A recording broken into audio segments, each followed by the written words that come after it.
Hi, I'm about to do one of the dirtiest but one of the most satisfying jobs in the garden. I'm going to clean the pond pump, and my pond is unfiltered, so there's a lot of vegetative matter and fish poo and things like that in the pond. I have to do this quite regularly because, as you can see, the stream is now down to just a trickle. This puts pressure on the pump. So I'm going to show you how to take the pond pump apart. I'm going to show you how to clean it and how to put it back together again, and hopefully give you some helpful tips along the way on how to look after the pond pump and keep it working in the pond. The first and most important thing to do is to turn off the power. My power is in the greenhouse, so I'm going to go and do that now. So the next thing to do is to get the pump out of the water, and I'm first going to disconnect the pipe that is attached to the pump.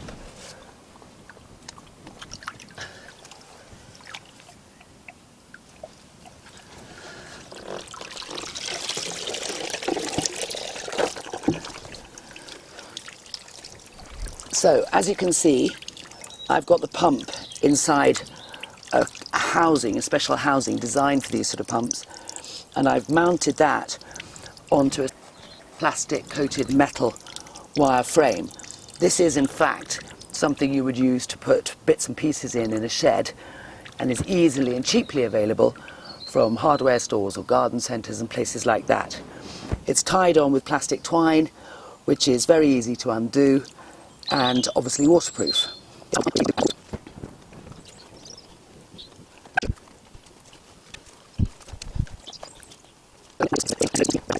This item here controls whether the water comes through this pipe or whether it comes up in the fountain, or both.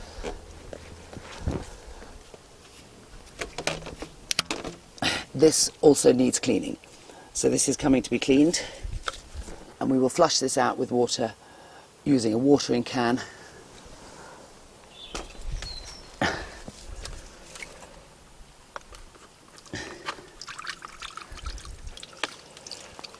Take the top housing off.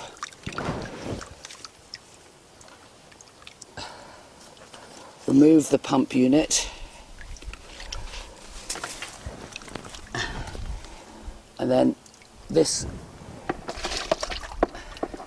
very unpleasant goo can go into the compost bin or onto the beds, full of nutritious goodies. Basically, this is the motor at the back, and this is the bit with all the moving parts that needs to be cleaned out. So to release it, I find it easy to just bash it a little. This has to stay here obviously because it's wired in. So I'm now going to take this off to clean it. The tools I find helpful for this are a pair of pliers, and these have rusted into the exact position, an old skewer, and an old toothbrush. So to take this part of the unit apart, you basically get the pliers and undo this here. And because this is a magnetic flywheel which turns clockwise, you undo this nut the wrong way. So you also undo it clockwise.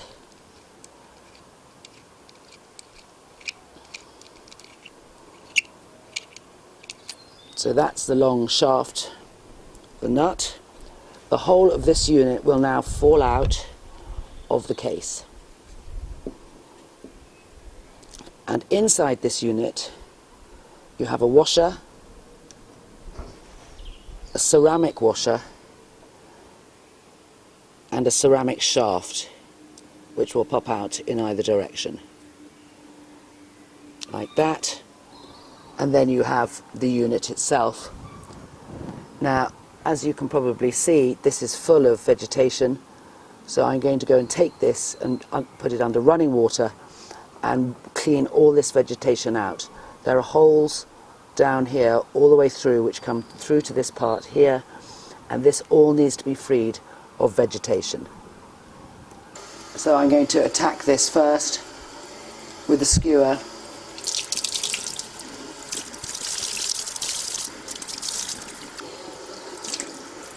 And then I'm going to poke this down the holes in the side. There are 4 small holes in this part of it which let the water through, and you should be able to see light through them. Make sure that they're completely clear. Okay, that's now clean. We're just going to clean this.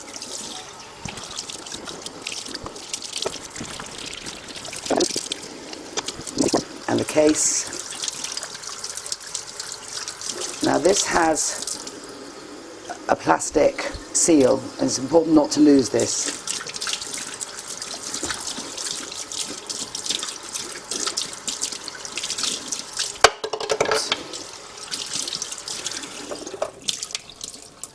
And then we'll go and put it all back together again. So now we're simply going to reassemble it in the reverse order. So we put the wheel back into the casing with the magnetic part up. We put the ceramic rod through the middle. We put the ceramic washer on top, put the metal washer on top of that, and put in the metal bolt and screw it the wrong way. Tighten it with the pliers. Make sure that runs free. And now we're ready to assemble the whole pump. But this has to be done at the pond because obviously that's where the motor is and it's all wired in. And we'll put it back onto this, which as you can see is just a set of shelves. To reassemble it, take the base unit, make sure that's clean too.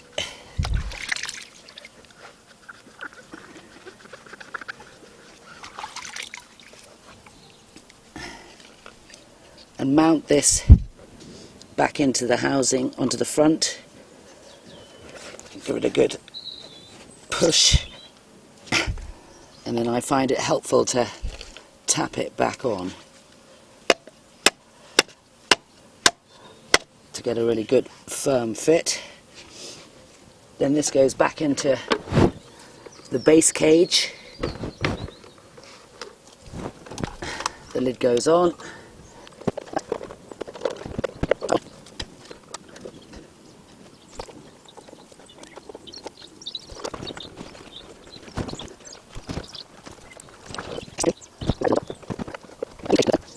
And then I'm going to gently lower it into the water. This frame has been very useful. I tried to put bricks in, but the floor of the pond isn't flat, and I was worried about the liner. So this provides the perfect solution. And then I'm going to gently let it into the pond.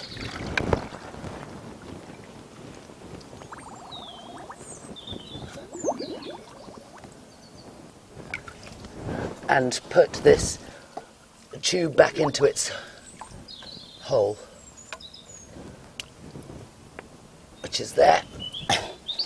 So now all we have to do is go and turn it all back on, and with any luck there'll be a splurge of dirty water as the cleaned pump flushes out the pipe that goes through the rocks, and then we'll get lots more relatively clean water.